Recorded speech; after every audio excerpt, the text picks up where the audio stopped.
Hello students, કેમ છો? મજામાં? આજે ખૂબ આનંદમાં રહેજો, કારણ કે આજે જે ટોપિક શરૂ થઈ રહ્યો છે એ છે કાળ. ક્લાસ 3 માટે ટેન્સ બહુ અગત્યનો ટોપિક છે અને એમાં શું શીખવું જોઈએ, કેવી એક્સરસાઇઝ કરવી જોઈએ, એ બધું જ અત્યારે આદર્શ ઓનલાઈન એજ્યુકેશન્સના પ્લેટફોર્મ પર ક્લાસ 3ના ઇંગ્લિશ સબ્જેક્ટમાં હું નિલેશ ત્રિવેદી આપનું સ્વાગત કરું છું. એ શીખવાડવા માટે હાજર છું. તો આજે આપણે ટેન્સ વિશે વાત કરીશું. કાળ ટેન્સનો એક લેક્ચર ન, એક કરતાં વધારે લેક્ચર હશે અને તમે બરોબર સમજતા જાઓ એને. તો અહીંયા સૌથી પહેલું તમારા માઇન્ડમાં એક વાત આવવી જોઈએ કે કાળ કેટલા છે, કેમ છે, કઈ રીતે એને યાદ રાખવાનું. તો જુઓ, એક આવું બોક્સ મગજમાં તમે વિચારજો. હું ગમે ત્યારે તમને આ તમારા માઇન્ડની અંદર છાપી રાખ. જો હું આ બોક્સ ડ્રો એટલા માટે કરું છું, ડાયરેક્ટ તૈયારે ડ્રો કરેલું રાખે, પણ હું ડ્રો કરતો જાઉં તો તમારા માઇન્ડમાં આવે, એ ગોઠવાતું જાય, એટલા માટે હું એમ કરી રહ્યો છું. તો આ પહેલી રો બનાવી મેં. આ રોને બધા સાદા કાળ એટલે કે સિમ્પલ. પછી બીજી રો એટલે કે ચાલુ કાળ એટલે કે કન્ટિન્યુઅસ.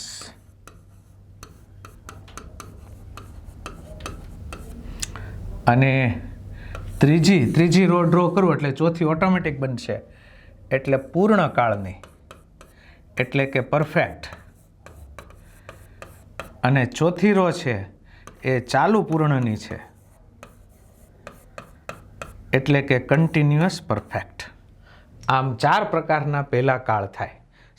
એક સાદા કાળ હોય છે, એક ચાલુ કાળ હોય છે, એક પૂર્ણ કાળ હોય છે અને એક ચાલુ પૂર્ણ કાળ હોય છે. તમને કંઈક આ વાત નવીન લાગશે કે સર પેલા બધા વર્તમાન, ભૂત, ભવિષ્ય એવું બધું કરે, તમે આમ કેમ કરો છો? જો એક હોય છે સમજવું ને એક હોય છે એક્ઝામ ઓરિએન્ટેડ સમજવું. આ એક્ઝામ ઓરિએન્ટેડ જો સમજવું હોય કે ફટાફટ તમે આન્સર આપી શકો, તો તમારે આમ જોવું પડશે. એટલે તો મેં ડ્રોઈંગ કર્યું છે, અત્યારે તમારી સામે બનાવું છું. નહીંતર પહેલેથી ચાર્ટ બનીને તૈયાર ના રાખું ના, એવું નથી કર્યું. અને હવે એમાં સાદા કાળ ને ચાલુ કાળ ને પૂર્ણ ને ચાલુ પૂર્ણમાં એક હોય છે વર્તમાન એટલે કે પ્રેઝન્ટ. પ્રેઝન્ટ એટલે વર્તમાન. અહીંયા ગ્રામરમાં પ્રેઝન્ટ એટલે ભેટ પણ થાય, પણ તમારે યાદ રાખવાનું છે કે પ્રેઝન્ટ એટલે ભેટ એટલે વર્તમાન. આપણને ઈશ્વર તરફથી જે ભેટ મળેલી છે આ વર્તમાનની છે અને એમાં સારામાં સારી મહેનત કરી લેવાની, બરાબર? પછી આવે છે ભૂત.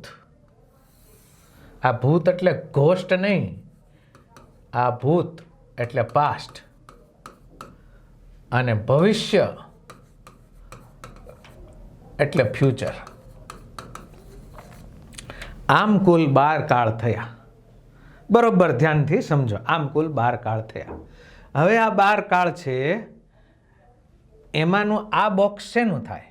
માનો કે હું આમ કહું કે મને આ બોક્સનો તમે પરિચય આપો, આ બોક્સનો, તો તમારે આમ જોવાનું કે સાદો વર્તમાન કાળ. બરાબર? આ ટેન્સનું ટેબલ છે, સાદો વર્તમાન કાળ, સિમ્પલ પ્રેઝન્ટ ટેન્સ. તો આ બોક્સ શેનું થાય? આ બોક્સ શેનું થાય? તો પરફેક્ટ પાસ્ટ ટેન્સ. તો તમારા માઇન્ડની અંદર ગમે તે બોક્સ ઉપર હાથ મૂકીએ મગજમાં, હવે મનની અંદર એ આખી ઇમેજ આવી જવી જોઈએ કે અહીંયા તો કે આ કન્ટિન્યુઅસ ફ્યુચર ટેન્સ એટલે 3 સાદા, 3 ચાલુ, 3 પૂર્ણ અને 3 ચાલુ પૂર્ણ. આમ મળીને કુલ 12 કાળ થાય છે.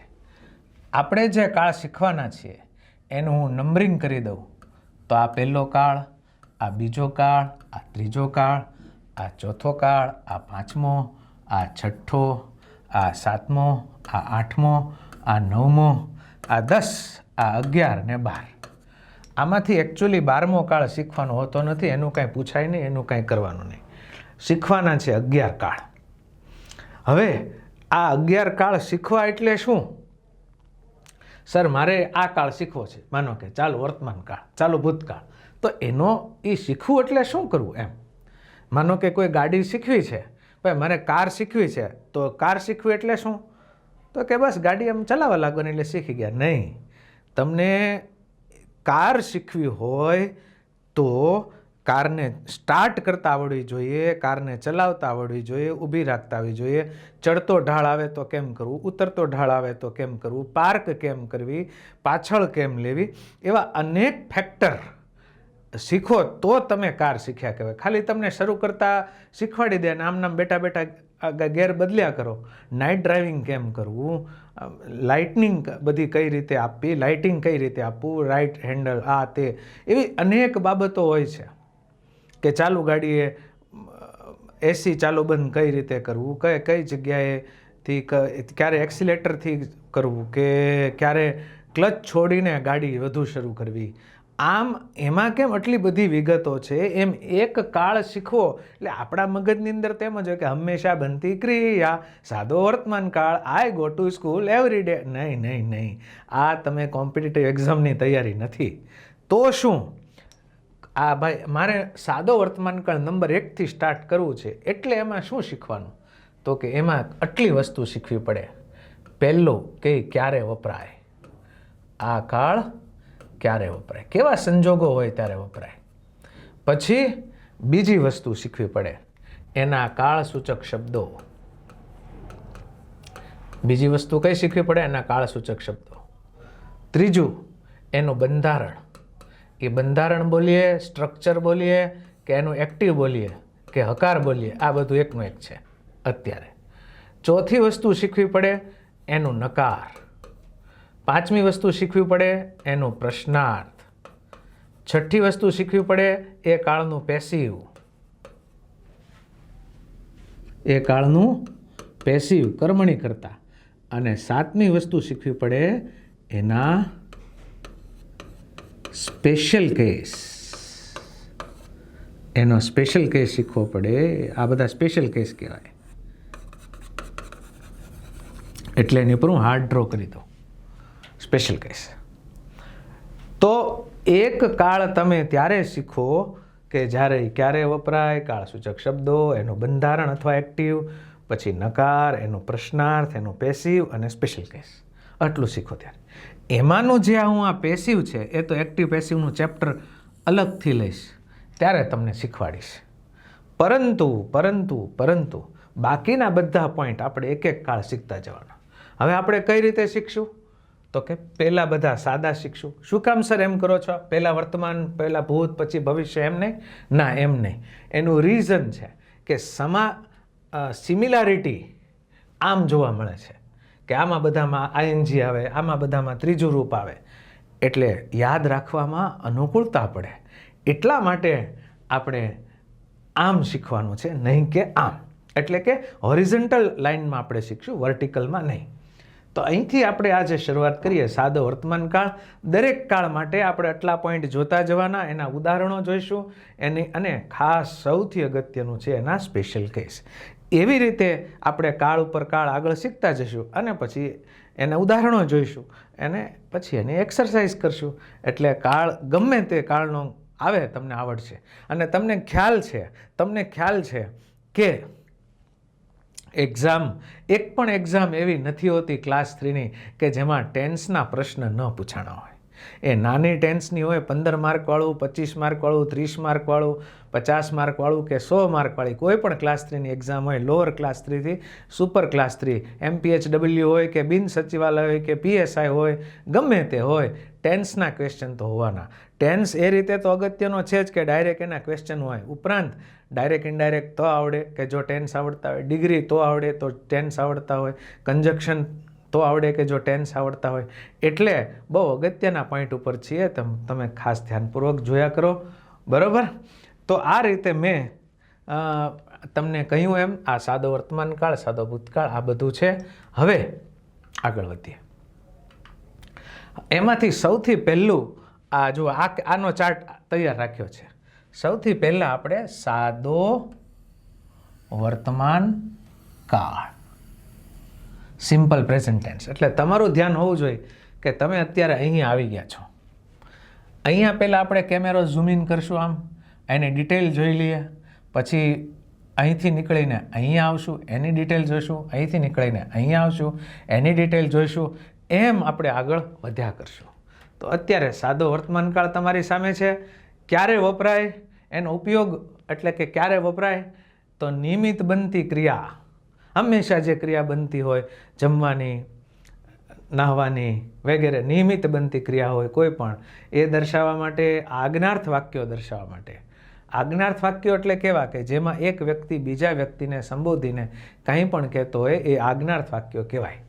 એટલે હવે આજ્ઞાર્થ વાક્યોને થોડો પરિચય મેળવીએ. હું અહીંયા લખું છું કે આજ્ઞાર્થ વાક્યની, આજ્ઞાર્થ વાક્ય એ બે પ્રકારના હોય. એક હકાર આજ્ઞાર્થ વાક્ય હોય અને બીજું નકાર આજ્ઞાર્થ વાક્ય હોય. હકાર એટલે ઇંગ્લિશમાં, આજ્ઞાર્થને ઇંગ્લિશમાં કહેવાય ઇમ્પેરેટિવ સેન્ટેન્સ. કેવું? ઇમ્પેરેટિવ સેન્ટેન્સ, બરાબર, ઇમ્પેરેટિવ. અને હકારને ઇંગ્લિશમાં શું કહેવાય? એફર્મેટિવ, હકારાત્મક. નકારને શું કહેવાય? નેગેટિવ. તો એફર્મેટિવ, નેગેટિવ, એફર્મેટિવ, નેગેટિવ, હકારાત્મક વાક્યો, નકારાત્મક વાક્યો. આજ્ઞાર્થ વાક્યો બે પ્રકારના હોય. આજ્ઞાર્થ વાક્યો એટલે એવો છીછરો અર્થ નહીં કરતા કે જેમાં એક વ્યક્તિ બીજા વ્યક્તિને આજ્ઞા કરતો હોય, જાઓ તમે જઈ અને પેલાને મારીને પાછા આવો, એમ આજ્ઞા છે મારી, તો એમ મારા માટે આ ફાઇલ મને અંબાવો, ચાલો, એમ. એવું નહીં. મેનેજર પટ્ટાવાળાને, ઓફિસ બોયને આજ્ઞા કરે કે આ બધું તું સાફ કરી નાખ, એવી જ આજ્ઞા નહીં. આજ્ઞા એટલે એક વ્યક્તિ બીજા વ્યક્તિને સંબોધીને કંઈ પણ કહેતો હોય, બધું જ આજ્ઞાર્થ વાક્ય કહેવાય. જેમ કે આજ્ઞામાં આજ્ઞા પણ આવે, જાઓ મારા માટે પાણીનો ગ્લાસ લઈ આવો, તો એ આજ્ઞા કહેવાય, બરાબર. સાહેબ મને 1000 રૂપિયા ઉછીને આપો, આ પણ આજ્ઞાર્થ વાક્ય છે. તમે આ ટીવી છે ને, ટીવી એ આ દિવાલ પર રાખ્યું ને એના બદલે આ દિવાલ પર રાખો તો સારું, તો આ સૂચન છે, એ પણ આજ્ઞાર્થ વાક્ય છે. અને વિદ્યાર્થીઓ, તમારી પુસ્તક ખોલો અને શાંતિથી વાંચો, આ સૂચના છે, આ પણ આજ્ઞાર્થ વાક્ય છે. અહીંયા અડશો નહીં હો, શોર્ટ લાગે છે, આ પણ આજ્ઞાર્થ વાક્ય છે. અને મારા પૈસા પાછા આપો ઉછીને આપેલા, નહીંતર તમને જોઈ લઈશ, આ પણ ધમકી છે, આ પણ આજ્ઞાર્થ વાક્ય છે. તો આમ આજ્ઞાર્થ વાક્યો હકાર અને નકાર બે પ્રકારના હોય. અને હકારાત્મક આજ્ઞાર્થ વાક્યની લાક્ષણિકતા કઈ કે એની શરૂઆત ક્રિયાપદથી થાય. એની શરૂઆત શેનાથી થાય? ક્રિયાપદથી થાય. અને નકાર આજ્ઞાર્થ વાક્યની શરૂઆત શેનાથી થાય? ડોન્ટથી થાય. જેમ કે give me A glass of water. શું છે? Give me A glass of water, મને પાણીનો એક ગ્લાસ આપો. તો હકારાત્મક આજ્ઞાર્થ વાક્ય થયું. એની શરૂઆત શેનાથી થઈ? ગીવથી. તો એ હકારાત્મક આજ્ઞાર્થ વાક્ય.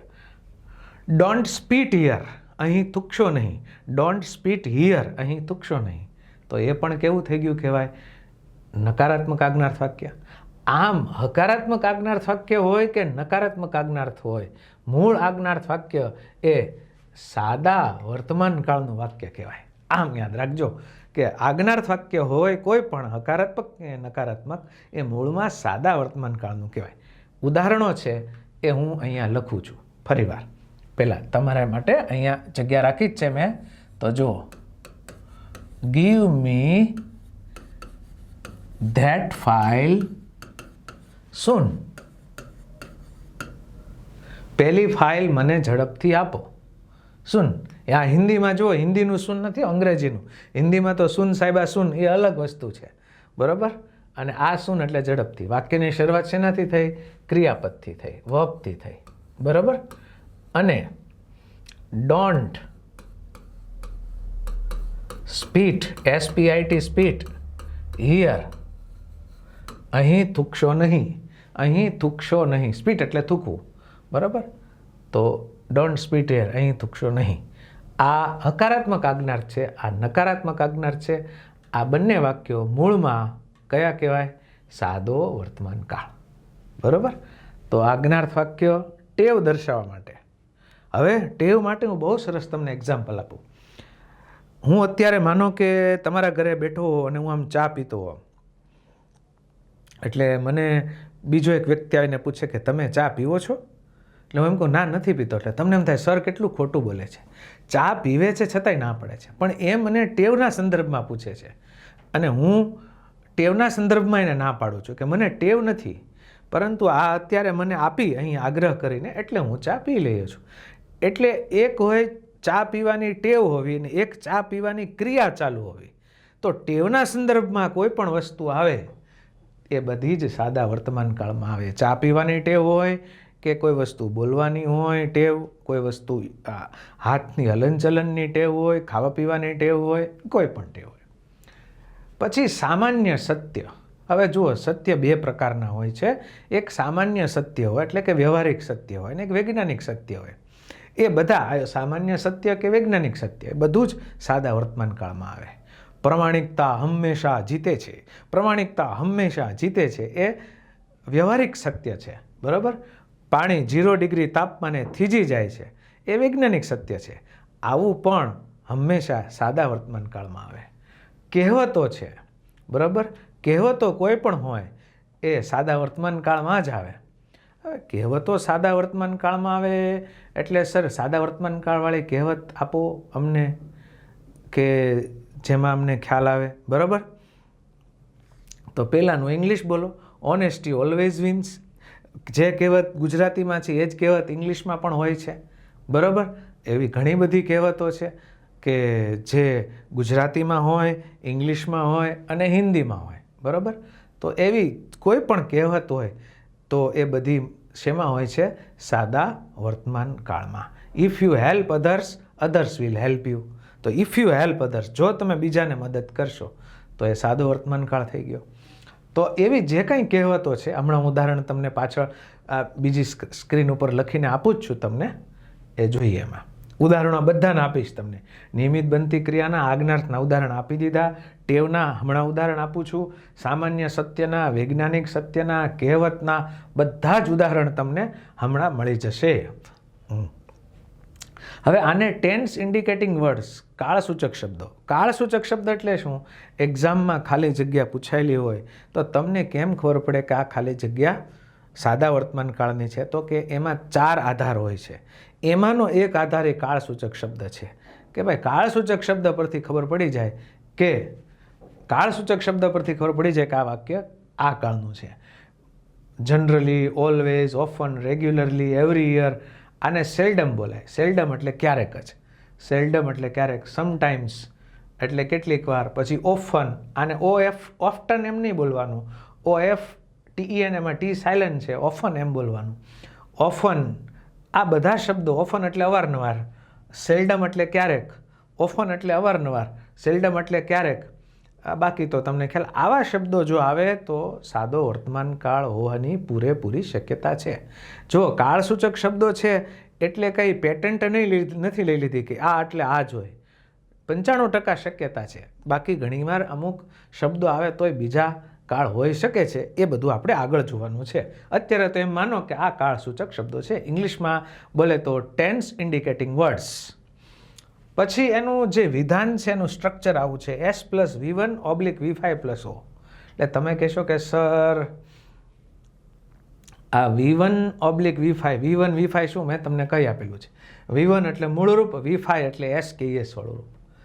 તો કયા S સાથે V1 આવે, કયા S સાથે V5 આવે એ તમે અમને જણાવો. તો ચાલો હું તમને જણાવું છું.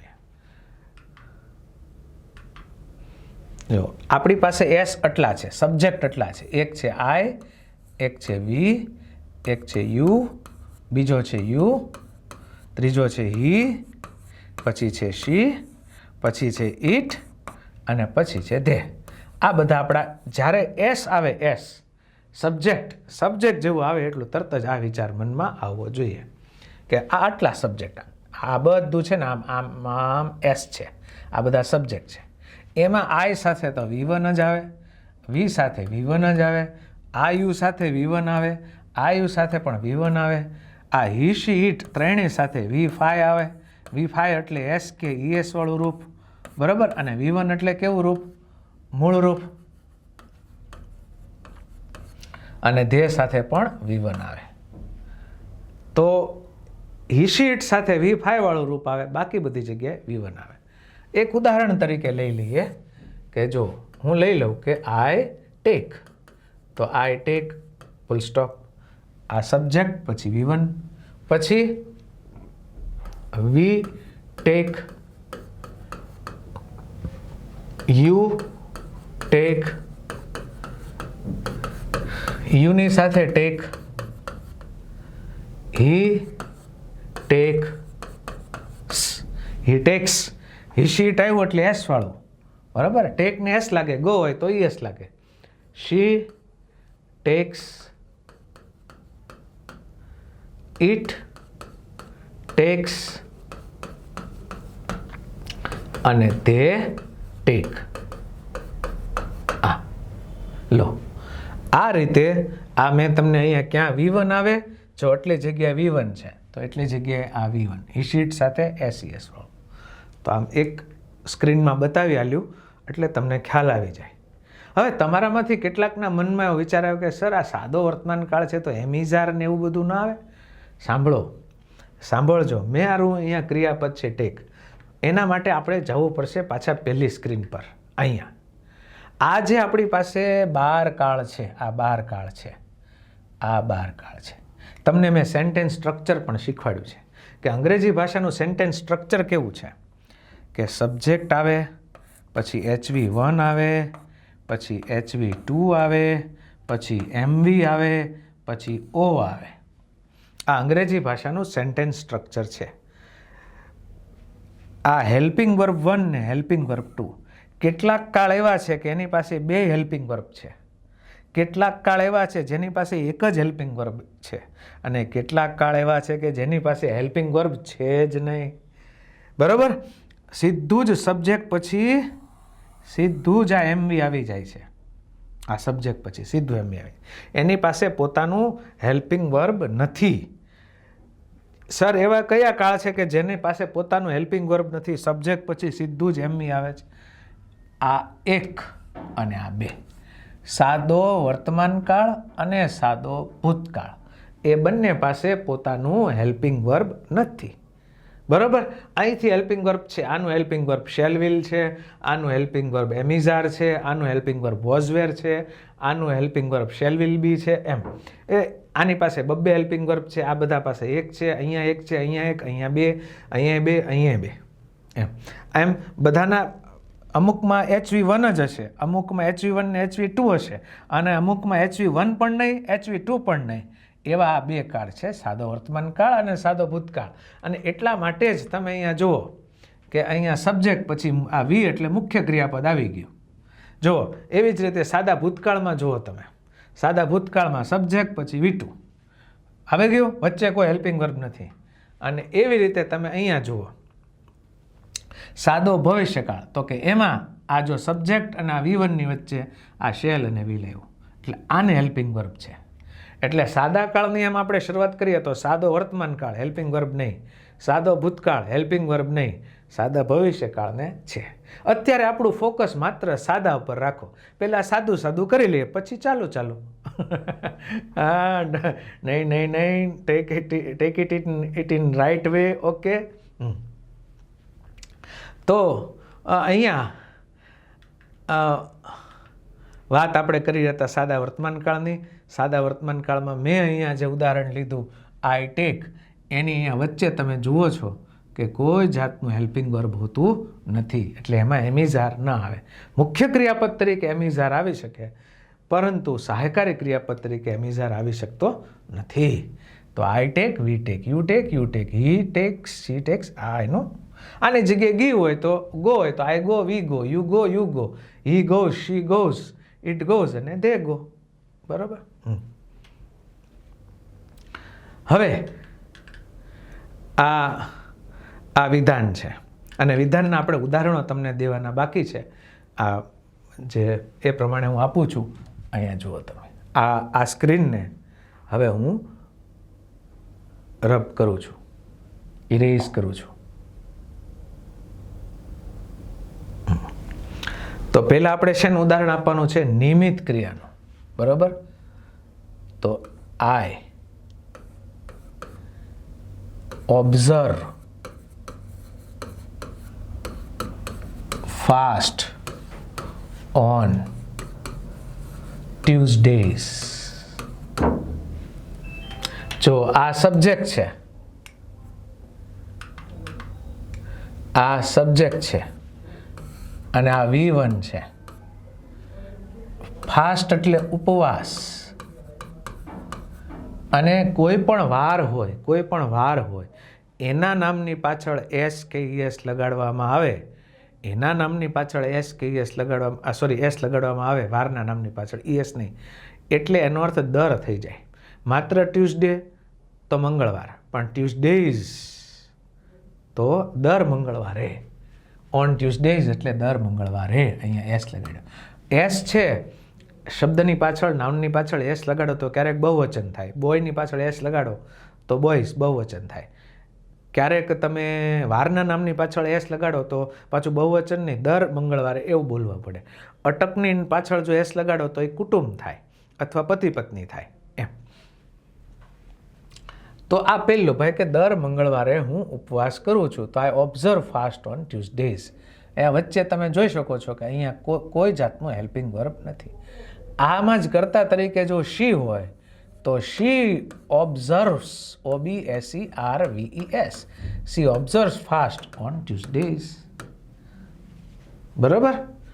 તો આ મેં તમને નિયમિત ક્રિયાનું ઉદાહરણ આપ્યું. પછી ટેવ. બરાબર? ટેવ જેમ કે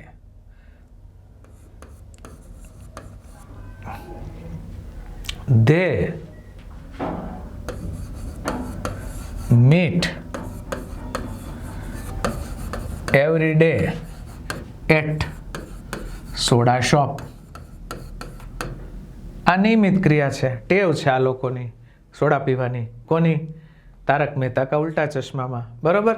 આ બધા ધે મીટ, તેઓ મળે છે, મૂળરૂપ એવરી ડે, દરરોજ. આ કાળસૂચક શબ્દ ક્યાં? સોડા શોપમાં. આ લોકોની ટેવ છે સોડા પીવાની, મળવાની.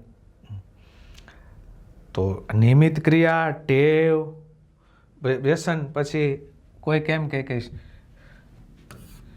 શી સ્મોક્સ સિગાર. સિગરેટ એટલે પાતળી અને સિગાર એટલે જાડી મોટી આવે. તો શી સ્મોક્સ સિગાર એટલે તેણી સિગાર પીવે છે, તેની ટેવ છે એને. આવું. તો આ આટલી વસ્તુ થઈ. તમને નિયમિત ક્રિયા, ટેવના ઉદાહરણ આપ્યા. જો નિયમિત બનતી ક્રિયાનું ઉદાહરણ આપ્યું, આજ્ઞાર્થ વાક્યના ઉદાહરણ આપી દીધા છે. આજ્ઞાર્થ વાક્યના ઉદાહરણ આપ્યા તમને. પછી ટેવના ઉદાહરણ આપ્યું. હવે સામાન્ય સત્ય, વૈજ્ઞાનિક સત્ય અને કહેવત, એ ત્રણના ઉદાહરણ આપો. સામાન્ય સત્ય. બરાબર? સામાન્ય સત્ય એમ છે કે people prefer soft food all over the world. જો દુનિયામાં લોકોને કડક ખોરાક ખાવો નથી ગમતો. સામાન્ય સત્ય છે, વૈજ્ઞાનિક નિયમની જેમ નહીં, પણ સામાન્ય શબ્દ. આ પીપલ એટલે ધે અને પછી મૂળરૂપ વિવન, કે પોચો ખોરાક છે એ આખી દુનિયામાં લોકોને ખાવો ગમે છે. પીપલ પ્રિફર, પસંદ કરે છે. જો પાઉંભાજી હોય કે આઈસ્ક્રીમ હોય, તમે બધામાં જુઓ જે ખોરાક છે એ સ્મૂધ હોય, પોચા હોય.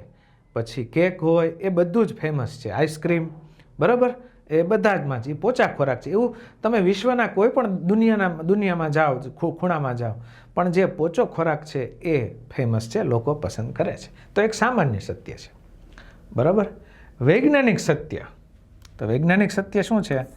તો કે water freezes at 0 degree Celsius.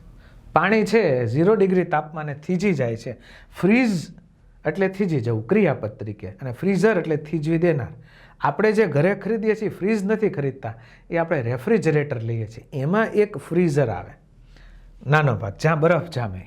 તો આ વોટર એ ત્રીજો પુરુષ એક વચન છે એટલે એમાં SKES લાગ્યું છે એટલે V5 છે. વચ્ચે કોઈ હેલ્પિંગ વર્બ ક્યાંય નથી, જોઈ શકો તમે. ટીંગડીંગ ટીંગડીંગ ટીંગડીંગ ટીંગડીંગ ટીંગડીંગ, ક્યાંય હેલ્પિંગ વર્બ નથી. એટલે આ કાળને હું રમતની અંદર કુંવારો કાળ કહું છું. જેના પતિ માટે પત્ની, પત્ની માટે પતિ શું છે? એક પ્રકારનું જીવનનું હેલ્પિંગ વર્બ છે, સહાયકારી ક્રિયાપદ છે. બરાબર? તો બાકીના બધા કાળને સહાયકારી ક્રિયાપદ છે, પણ આ બે કાળ છે, સાદો વર્તમાન કાળ અને સાદો ભૂતકાળ, એને હેલ્પિંગ વર્બ નથી. માટે એ બે કાળને હું કુંવારા કાળ કહું છું. બિચારા કુંવારા છે, એના જીવનમાં હેલ્પિંગ વર્બ નથી. તો આ મેં તમને વૈજ્ઞાનિક સત્યનું ઉદાહરણ આપ્યું. પછી હવે આપણે એક લઈ લઈએ કહેવત. બરાબર? કહેવત કઈ છે? તો કે ઓનેસ્ટી. મને બહુ ગમે છે એટલે હું ખાસ આ ઓનેસ્ટી ઓલવેઝ વિન્સ. પ્રમાણિકતાનો હંમેશા વિજય થાય છે. બરાબર? તો તમે કહેશો કે સર અહીંયા ઓનેસ્ટી સબ્જેક્ટ અને આ V5, અને તમે કહેતા હતા ને કે વચ્ચે તો કાંઈ આવતું નથી, આ બધામાં ટીંગડીંગ ટીંગડીંગ ટીંગડીંગ, એમ હમણાં તમે કરેલું ને? ભાઈ જુઓ, મેં શેની ના પાડેલી છે? હેલ્પિંગ વર્બ ના આવે એમ કહેલું છે. શું કહેલું છે? હેલ્પિંગ વર્બ ના આવે. બરાબર? તો આ કંઈ હેલ્પિંગ વર્બ નથી, આ તો શું છે? ઓલવેઝ. એ તો કાળસૂચક શબ્દ છે. કાળસૂચક શબ્દ છે એ ના આવે, એ આવી શકે. હેલ્પિંગ વર્બ ના આવે પણ કાળસૂચક શબ્દ તો આવી જ શકે. એટલે ઓનેસ્ટી વિન્સ ઓલવેઝ, હંમેશા. કેટલાક કાળસૂચક છે શબ્દો એ અહીં આવે, કેટલાક વાક્યની આ એવરીડે છે તો ક્રિયાપદ પછી આવ્યું છે. ધે એવરીડે મીટ એમ ન કહે, ધે મીટ એવરીડે એમ કહેવાય. અને એ એડજેક્ટિવ ને એડવર્બની અંદર આપણે આગળ જતાં શીખવાનું છે કે કોનું કયું સ્થાન છે ને સ્થાન પ્રમાણે એના શું અર્થ થાય. ઘણીવાર સ્થાન બદલાઈ જાય તો પણ એના અર્થ બદલાઈ જાય. જેમ કે એક આ ઓનલી આઈ લવ યુ આમ છે. બરાબર? આને આઈ લવ ઓનલી યુ. બોલો, આમાં કેટલો ફરક પડી જાય? ઓનલીનું સ્થાન બદલાઈ ગયું. એમ આ બધા શબ્દોના અમુકના સ્થાન બદલાઈ જાય તો એનો અર્થ બદલાતો હોય છે, પણ એની ચર્ચા અત્યારે નહીં, કારણ કે અત્યારે તો આપણે કાળ શીખી રહ્યા છીએ. તો આ મેં તમને સામાજિક સત્ય, વૈજ્ઞાનિક સત્ય અને કહેવત આના ઉદાહરણો આપ્યા. સાદો વર્તમાન કાળ જ્યાં જ્યાં વપરાય છે એના પણ ઉદાહરણો આપ્યા, અને આજ્ઞાર્થ વાક્યનું પણ ઉદાહરણ આપી દીધું છે. આજ્ઞાર્થ વાક્યનું ઉદાહરણ તમને આ સ્ક્રીનને મેં ઇરેઝ કરી પહેલાં લખેલું હતું. તો આમ સાદા વર્તમાન કાળ ક્યાં વપરાય એના ઉદાહરણો, પછી એના કાળસૂચક શબ્દો અને એનું આ બંધારણ, આ બધી વાત આવી ગઈ વિધાન. હવે કાંઈ તમને એકલા વિધાન જ આવશે એવું જરૂરી નથી, એનું નકાર પણ આવે. એનું નકાર પણ આવે. તો નકારની શરૂઆત કરતાં પહેલાં એમાં લખ્યું છે, તમને ખ્યાલ પણ છે, S plus do does not V1 અને ઓબ્જેક્ટ. પણ આપણે આ તમે એકવાર આ સ્ક્રીન ઉપર નજર કરી લો એટલે આ સ્ક્રીનને ઇરેઝ કરી અને હું તમને બતાવું.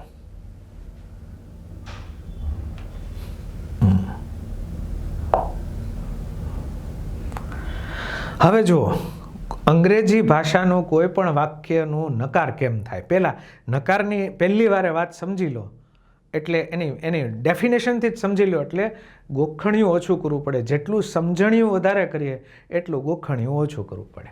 જેમ કે આ સબ્જેક્ટ છે, બરાબર? આ સબ્જેક્ટ, પછી HV1, પછી HV2 plus MV plus O.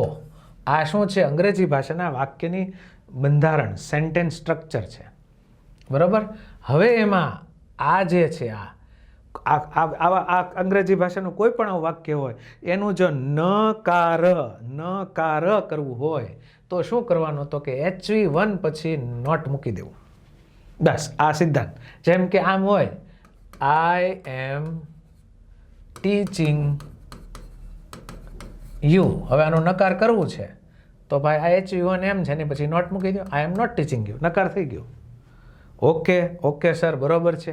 પરંતુ 25 મણનો પણ ત્યાં આવે છે કે કેટલાક તો એવા છે કે જેને HV1 જ નથી હોતું, HV1 કે HV2 કાંઈ હોતું જ નથી. સબ્જેક્ટ પછી સીધું MV આવે. હમણાં જ આપણે જોયું સાદો વર્તમાન કાળ કે એને પોતાનું હેલ્પિંગ વર્બ નથી, ત્યારે શું કરવું? તો કે ત્યારે તમારે હેલ્પિંગ વર્બ પણ પોકેટમાંથી મૂકવાનું, અને નોટ તો મૂકવાનું જોઈએ નકાર કરવા માટે, પણ હેલ્પિંગ વર્બ પણ ખીચામાંથી મૂકવાનું. તો સાદા વર્તમાન કાળમાં આવું હેલ્પિંગ વર્બ ડુ અને ડઝ મૂકવામાં આવે છે સહાયકારી ક્રિયાપદ નકાર કરવા માટે. એટલે સાદો વર્તમાન કાળનું જો હકારનું સ્ટ્રક્ચર આવું છે, સબ્જેક્ટ પ્લસ V1 કે V5, પણ એનું નકાર કરવું હોય તો કઈ રીતે થાય? S પ્લસ ડુ કે ડઝ પ્લસ નોટ. આ શું કરવું પડ્યું? આમ તો નોટ જ ઉમેરવું પડે, પણ સાદા વર્તમાન કાળ પાસે પોતાનું હેલ્પિંગ વર્બ નથી, માટે પોકેટમાંથી ડુ કે ડઝ હેલ્પિંગ વર્બ ઉમેર્યું, અને જ્યારે અહીંયા ડુ કે ડઝ આવે ત્યારે V1 V5 માંથી માત્ર એક જ બચે ને V1.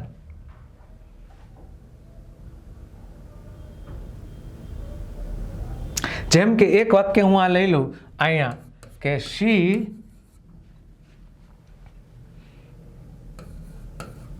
વર્ક્સ હાર્ડ, આમ મેં લખ્યું છે. હવે એનું મારે નકાર કરવું છે તો શી છે, અને શી છે એટલે એનું હિશી હિટમાં નકાર કરવા માટે ડઝ ઉમેરાય, બાકી બધી જગ્યાએ ડુ, એટલે શી ડઝ નોટ. આ V1 થઈ ગયું વર્ક, વર્ક્સ હતું એનું વર્ક થઈ ગયું હાર્ડ. તમને એમ થાય કે સર નકાર કરવા માટેનું હેલ્પિંગ વર્બ જે ખીચામાંથી મૂક્યું એ ક્યારેક ડુ મૂક્યું ને ક્યારેક ડઝ મૂક્યું, તો ક્યારે ડુ ને ક્યારે ડઝ? તો બહુ સ્પષ્ટ છે કે આ IV યુ અને ધે આટલી જગ્યાએ ડુ નોટથી નકાર થાય, અને હિશી ઇટમાં હી શી અને ઇટમાં ડઝથી નકાર થાય. અહીંયા શી હતું એટલે ડઝ વાપર્યું, પણ અહીંયા ધે હત, ધે વર્ક હાર્ડ, તો એનું નકાર શું થાય? They do not work hard. બરોબર? તો આવું હવે આપણે કયા કાળમાં હજી કરવું પડશે? પોકેટમાંથી હેલ્પિંગ વર્બ ઉમેરવું પડશે, સાદા વર્તમાન કાળમાં ને સાદા ભૂતકાળમાં. પછી એક પણ કાળમાં એ હેલ્પિંગ વર્બ ઉમેરવાનું નહીં આવે. શું કામ? કારણ કે બધા આગળ હેલ્પિંગ વર્બ છે જ. બરોબર? હા. તો હું ફરીવાર આની વાત સમજાવું તમને નકારની, અને એના ઉદાહરણો લઈએ આપણે કે વી એક્સેપ્ટ ક્રેડિટ કાર્ડ્સ.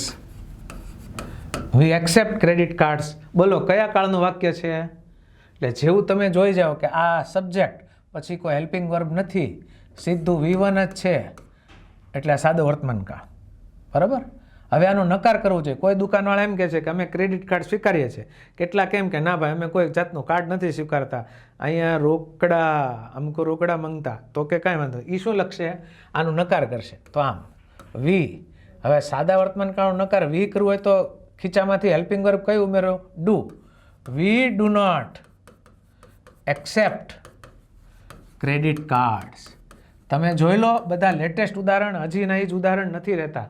નહીંતર અમુક જગ્યાએ તો કેવું રહેતું ઉદાહરણો એના એ જૂના જમાનાના. રમેશ ક્રિકેટ રમે છે, રમેશ ક્રિકેટ નથી રમતો. એમ નહીં, તમે વ્યવહારમાં જે જુઓ એવા ઉદાહરણો લઈએ તો તમને એવું સામે આવે તો તરત જ આખું આ રિવિઝન થઈ જાય, તમારા માઇન્ડમાં ગોઠવાઈ જાય. એટલે હું બધા જ ઉદાહરણો છે પ્રેક્ટિકલ વ્યવહારમાં જોવા મળતા હોય એવા ઉદાહરણો હું લઈ રહ્યો છું. બરાબર? તો વી ડુ નોટ. પછી બીજું ઉદાહરણ લઈએ. આવું તમે બહુ જ સાંભળતા હશે. It works. એમ કોઈ વસ્તુ સારી રીતે કામ કરતી હોય, આપણને આપણે કોઈને આઈડિયા આપ્યો હોય કે જો ભાઈ તારે છે ને મોટો સવાલ હોય ને બહુ, તો એને નાના 3 ભાગમાં વેચી દેવો. સોમવારે પહેલો ભાગ કરવાનો, મંગળવારે પહેલો બીજો, અને બુધવારે પહેલો બીજો ને ત્રીજો. આ સવાલ આ રીતે કરીશ એટલે તને આખો જવાબ બહુ સરસ યાદ રહી જશે. ડિવાઈડ એન્ડ કોન્કર, ભાગલા પાડો અને રાજ કરો. પછી આપણે એને ગુરુવારે મળેલા કેમ રહ્યું? તો કે તારો આઈડિયા તો ભાઈ ઇટ વર્ક્સ, એ કામ કરે છે. જે વસ્તુ આપણે એને આપી હોય એ કામ કરતી હોય, આઈડિયા હોય કે વસ્તુ હોય, તો એ શું કહે છે? It works. બરાબર? એ સાદો વર્તમાન કાળ છે. હવે એનું નકાર કરવું હોય તો ઇટ છે તો શેનાથી થશે? ડઝ નોટથી થાય. તો ઇટ ડઝ નોટ વર્ક. જ્યારે ડુ કે ડઝ આવે ત્યારે અહીંયા V5 હોય તો શું થઈ જાય? V1 થઈ જાય. ઇટ વર્ક્સ છે એની જગ્યાએ શું થઈ જાય? It does not work. જો ફરીવાર અહીંયા આવું થઈ ગયું છે તો હું ફરીવાર લખી દઉં, તમને કોઈ જાતનો પ્રશ્ન ના આવવો જોઈએ. It does not work.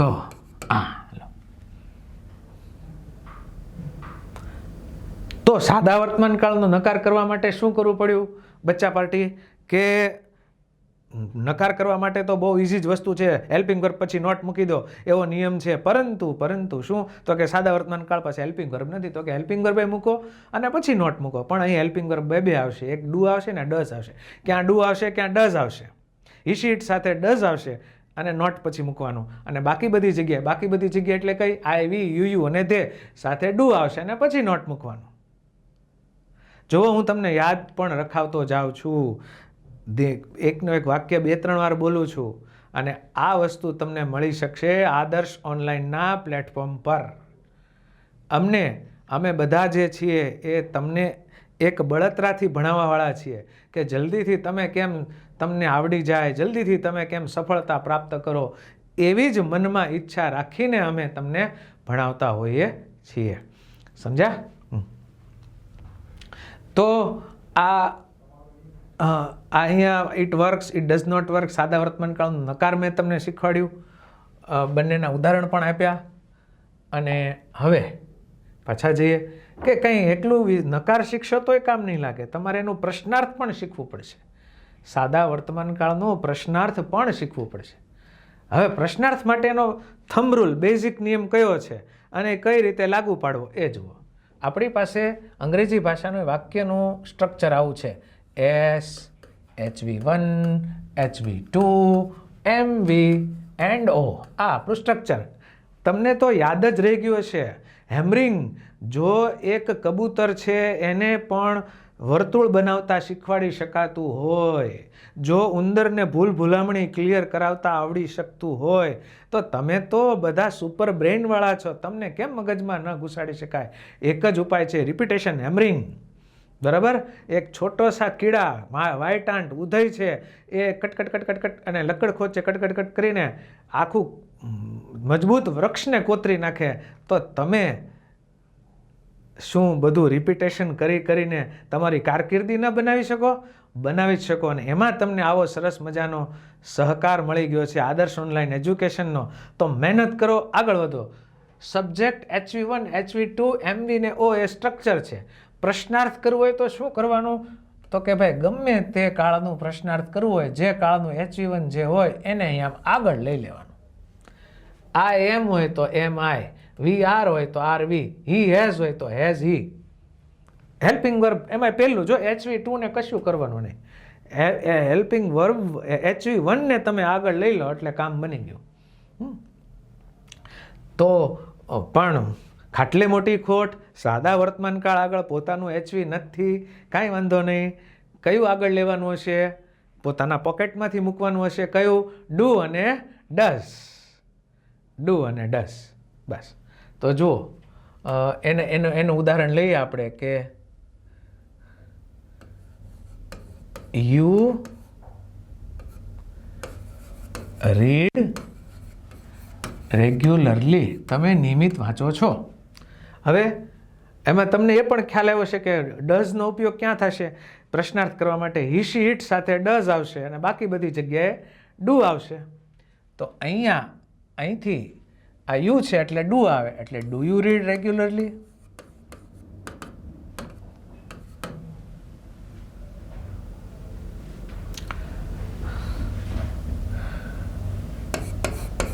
You get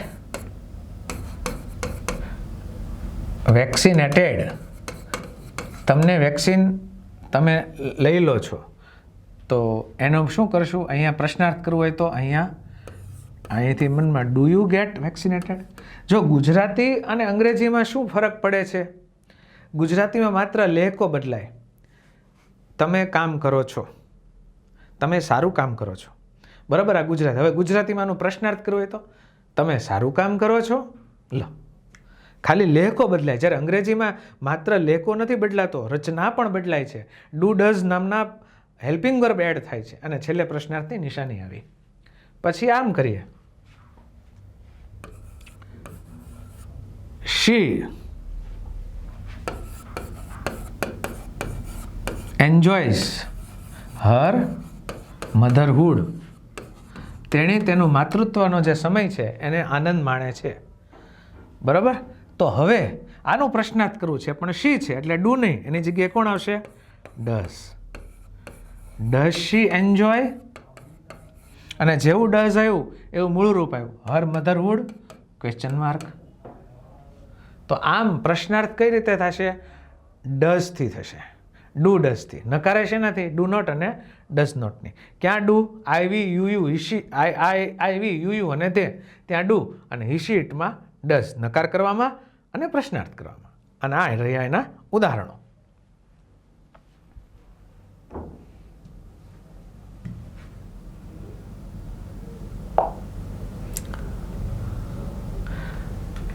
હવે આપણે આના ઉપર આવીએ. સર તમે અમને આ બધું કરાવી દીધું, ઉપયોગ, કાળસૂચક શબ્દો, એનું વિધાન, એનું નકાર, આ એનું પ્રશ્નાર્થ અને કર્મણી માટે તો સર તમે કીધું છે કે પેસિવ બધા સાથે લેવાના છે, એટલે હમણાં કાળ શીખતી વખતે પેસિવ નથી કરવાનું. બરાબર? ઓકે. આ દાળ છે એ પછી આવશે. હા, ચાલો. આઈસ્ક્રીમ હોય ને, આઈસ્ક્રીમ, સૂપ ટુ ડેઝર્ટ, એ છેલ્લે આવે ને. જો ડેઝર્ટ શબ્દ થોડો DESERT ડેઝર્ટ એટલે રણ થાય, પણ DESSERT ડેઝર્ટ એટલે ઠંડી મીઠાઈ થાય. શબ્દ ભંડોળની વાત છે. પણ અહીંયા આપણે કર્મણી પછી જોવાનું છે. તો સર તમે કંઈક હજી એક વસ્તુ બાકી રહી છે. આ રહી સામે, ક્યારે વપરાય, કાળસૂચક શબ્દ, બંધારણ, નકાર, પ્રશ્નાર્થ, પેશી પછી. અને હવે આ દિલ, આ દિલ છે ભાઈ, સ્પેશિયલ કેસ. સ્પેશિયલ કેસવાળા હોય દિલમાં હોય ને, એમ આને તો તમારે દિલમાં ઉતારી લેવાના છે. આ સ્પેશિયલ કેસ હું તમને શીખવાડું છું. હવે કોઈ પણ દરેક કાળના સ્પેશિયલ કેસ શીખવાના છે. આ સાદા વર્તમાન કાળના સ્પેશિયલ કેસ, સાદા વર્તમાન કાળના સ્પેશિયલ કેસ.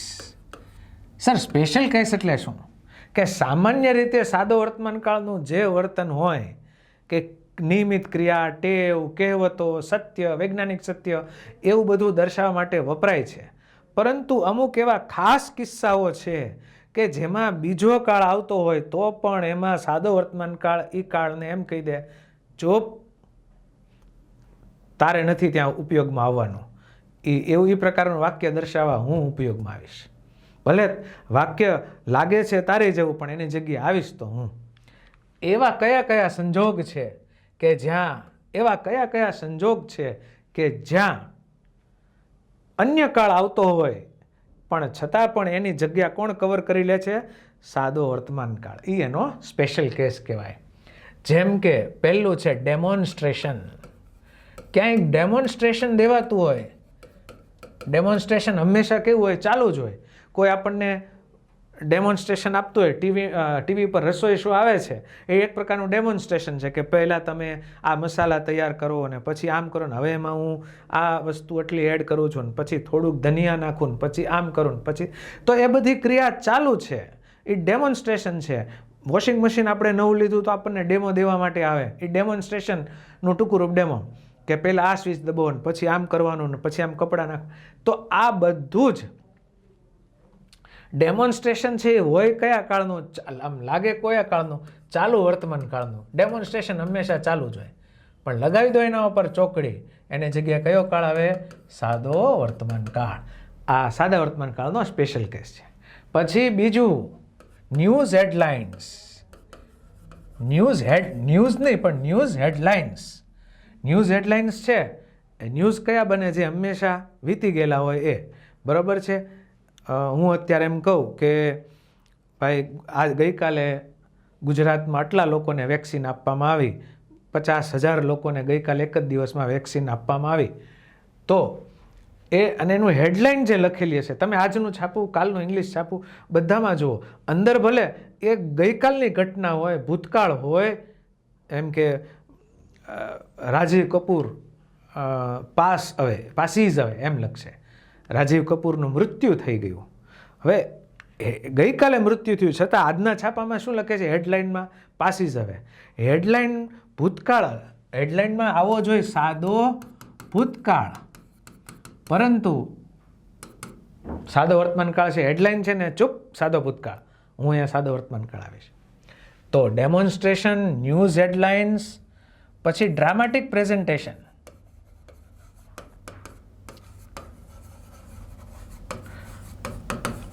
અને કોમેન્ટ્રી.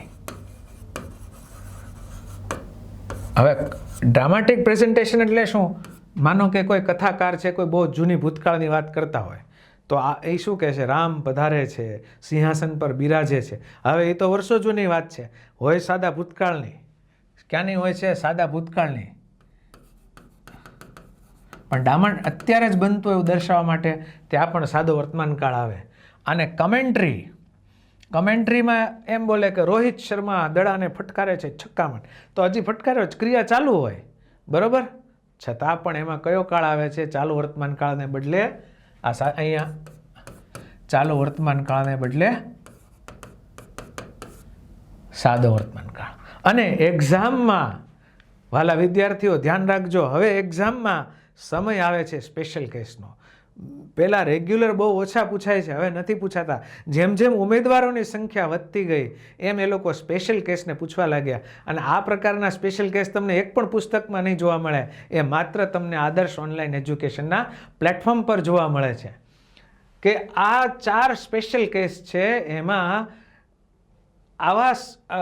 એમાં બીજા કાળ આવતા હોય એની જગ્યાએ સાદો વર્તમાન કાળ વપરાય છે. હવે તમારા મનની અંદર તાલાવેલી લાગી છે કે સર તમે અમને ઉદાહરણો આપો એના. જો આપી દો. ડ્રેમો છે. Look here friends. મિત્રો અહીંયા જુઓ. First I press the red button. હવે આ આખું વાક્ય જુઓ ને, આમ તમે એની સામે આમ જુઓ ને, આમ એટલે તમને ખબર પડશે કે મિત્રો અહીં જુઓ. એટલે કોઈને કાંઈક ડેમોન્સ્ટ્રેશન આપે છે. લાલ કલરનું બટન પહેલાં હું દબાવું છું, કાંઈક ડેમોની જ વાત છે. આ ફર્સ્ટ આપણને પોકારીને એમ કહે છે. અને પછી અહીંયા ક્રિયાપદ સાદો વર્તમાન કાળ બનાવવો હોય તો PRESS I press the red button. લો, આવું ડેમોન્સ્ટ્રેશન જ્યારે આવે ત્યારે સાદો વર્તમાન. આઈ એમ પ્રેસિંગ એમ નહીં, ચાલુ વર્તમાન કાળ નહીં. ચાલુ વર્તમાન કાળને ના પાડી દીધી, એની જગ્યાએ સાદો વર્તમાન કાળ. News headlines. તો ન્યૂઝ હેડલાઇન શું છે? રાજીવ કપૂર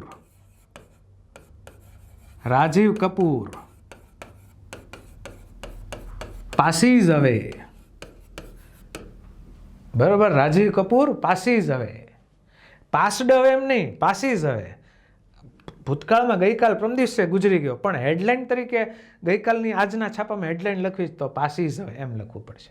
પાસ અવે એટલે મૃત્યુ પામવું. પછી ડ્રામાટિક પ્રેઝન્ટેશન. બરોબર, લોર્ડ રામ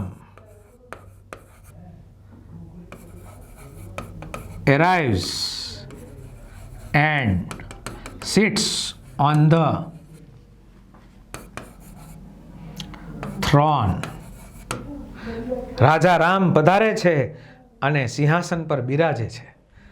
તો જો arrives રામ ત્રીજો પુરુષ, s sits and પછી 2 ક્રિયાપદ વાળું વાક્ય લીધું છે. throne એટલે સિંહાસન. કમેન્ટ્રીનું ઉદાહરણ Rohit Sharma hits the ball for a 4. Rohit Sharma, હવે એમ નથી કહેતા Rohit Sharma is hitting the ball, નહીં. સાદો વર્તમાન કાળ, ત્રીજો પુરુષ છે એટલે V5, વચ્ચે કોઈ હેલ્પિંગ વર્બ નથી. તો જુઓ, આ ડેમોન્સ્ટ્રેશનનું ઉદાહરણ, આ ન્યૂઝ હેડલાઇન્સનું ઉદાહરણ, આ ડ્રામાટિક પ્રેઝન્ટેશનનું ઉદાહરણ અને આ કમેન્ટ્રીનું ઉદાહરણ. અને બધા જ તમને લાઈવ સરસ મજાના ઉદાહરણો લીધા છે, જેથી તમને ખ્યાલ આવે કે આ 4 જગ્યાવાળી ખાલી જગ્યા હોય તો પછી એમાં સાદા વર્તમાન કાળનું જ જવાબ પસંદ કરવાનો ઓપ્શન. 4 ઓપ્શનમાંથી 2 આંખ તમારી 4 ઓપ્શનમાંથી સાદો વર્તમાન કાળવાળો ઓપ્શન શોધવી જોઈએ જો આ 4 વસ્તુ હોય તો આ થઈ ગયો સાદા વર્તમાન કાળનો સ્પેશિયલ કેસ. તો સાદા વર્તમાનકાળ માટે આપણે કેટલી વસ્તુ જોઈ, તમે 1 મિનિટ આ જે સ્ક્રીન છે તેની સામે જોયા કરો, બસ ટગર ટગર એવી આ સ્ક્રીન છે, સુપર સુપર. તમે આ સ્ક્રીન બહુ સરસ છે, બનાવી છે 4 સ્પેશિયલ કેસ અને એના 4 ઉદાહરણો એની સામે તમે જોયા કરો, વાંચો કે હા મગજમાં ઉતારો.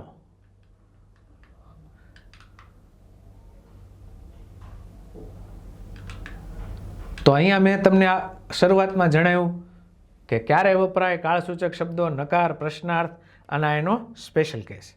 તો આ સ્પેશિયલ કેસ પણ કરાવી દીધા. હવે અહીંયા આપણે કેમેરો ઝૂમ ઇન કરેલો હતો, એને ઝૂમ આઉટ કરી દઈએ, એટલે કે હવે અહીંથી આમ જવા દઈએ. હવે આ કેમેરાનું ફોકસ છે આની ઉપર લાવીએ અને એ કયો કાળ આવે, બીજો કયો કાળ આવે, એ આવશે સાદો ભૂતકાળ. અને એના માટે વળી પાછી આવી જ રીતે ક્યારે વપરાય કાળસૂચક શબ્દો, બંધારણ, નકાર, પ્રશ્નાર્થ અને એનો સ્પેશિયલ કેસ. એ બધી 6 વસ્તુ આપણે એની શીખવાની છે. પણ અને તમને એમ પણ થશે કે સર હવે એક્ઝામમાં ક્યારે પૂછાયેલું છે આ બધું? તો કે હા, ચોક્કસ પૂછાયેલું છે. એક્ઝામમાં પૂછાયેલા વાક્યો પણ મારી પાસે છે, એની એક્સરસાઇઝ પણ છે. થોડું હું તમને જો આ સ્પેશિયલ કેસના ઉદાહરણો થોડા આપણે પ્રેક્ટિસ કરવાની છે, પછી હું તમને બતાવું કે ઘણું દૂર છે, એટલે કે બધી પૂછાયેલા સવાલો તૈયાર જ છે કે અગાઉ ક્યાં ક્યાં પૂછાઈ ગયા એમ. બરાબર. આ સાદો વર્તમાન કાળ, હા જો આ બધું લખીને આપ્યું છે, news, demonstration, dramatic presentation, commentary, first time, આ બીજું ઉદાહરણ છે. આ રીતે એક્ઝામમાં પૂછાય. પછી આપણે ઉદાહરણ છે, કોરોના વાયરસની અસરથી બચવા હું દરરોજ પ્રાણાયામ કરું છું. તો તમે લોકો